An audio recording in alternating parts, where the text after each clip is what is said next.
வள்ளலாரின் சுத்த சன்மார்க்கத்தை பின்பற்றுபவர்கள் திருநீறு வைக்க வேண்டுமா கூடாதா? வள்ளலார் திருநீறு வைத்த படம், வைக்காத படம் இரண்டும் இருக்கிறதே, எது சரி? இதுவரை உலகம் அறிந்திடாத வள்ளலார் சொன்ன திருநீற்று உண்மைகள்.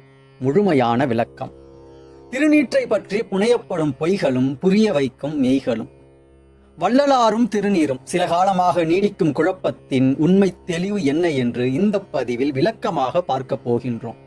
இந்த விளக்கத்தை வள்ளல் பெருமானின் வார்த்தைகளிலிருந்தும் வாழ்க்கையிலிருந்துமே நாம் தெரிந்து கொள்ள போகின்றோம். இந்த பதிவினை முழுமையாக பார்க்க சரியான நேரம் ஒதுக்குங்கள். இந்த பதிவில் ஒரு சில வினாடிகளை பார்க்க தவறினாலும் உண்மையை புரிந்து கொள்வது கடினம். முழுமையாக பார்க்க முடியாதவர்கள் இந்த பதிவினை பார்க்காமல் இருப்பதே நன்று.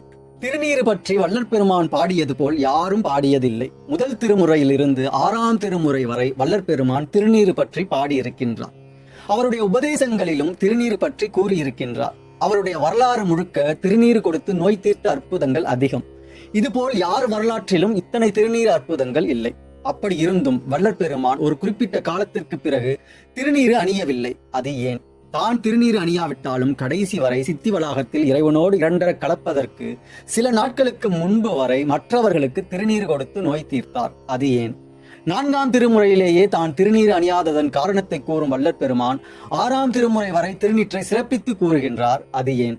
பல பாடல்களிலும் உபதேச குறிப்புகளிலும் திருநீறு அணிவதன் அவசியத்தை பற்றி கூறிய வள்ளல் பெருமான் தான் திருநீறு அணியாவிட்டாலும் ஒரு இடத்தில் கூட மற்றவர்களை திருநீறு அணியக்கூடாது என்று சொன்னதே இல்லை. அது ஏன்? திருநீற்றை பலரும் சமய நெறி சார்ந்ததாக நினைத்துக் கொள்கிறார்கள். ஆனால் வள்ளல் பெருமான் திருநீறு சுத்த சன்மார்க்க நெறி சார்ந்தது என்கின்றார். அது எப்படி, எந்த இடத்தில் சொல்கின்றார்? இந்த பதிவில் விளக்கமாக பார்க்க போகின்றோம்.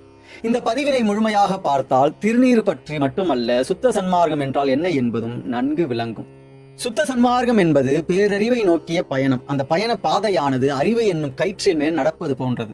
அதனால் பலரும் புரிதலின்றி தடுமாறுவது இயல்புதான். எனவே அடக்கம் என்னும் நடை பழகினால் அகங்காரம் என்னும் பள்ளத்தில் விழாமல் அறிவு என்னும் கயிற்றில் நடந்து அறியாமையை கடந்து பேரறிவை அடைந்து பயணத்தை முடிக்க முடியும். ஏதோ ஒரு கருத்தில் பற்று வைத்துக் கொண்டு சுத்த சன்மார்க்கத்தை புரிந்து கொள்ள நினைத்தால் புரிதல் என்பது என்றும் இயலாத காரியம்.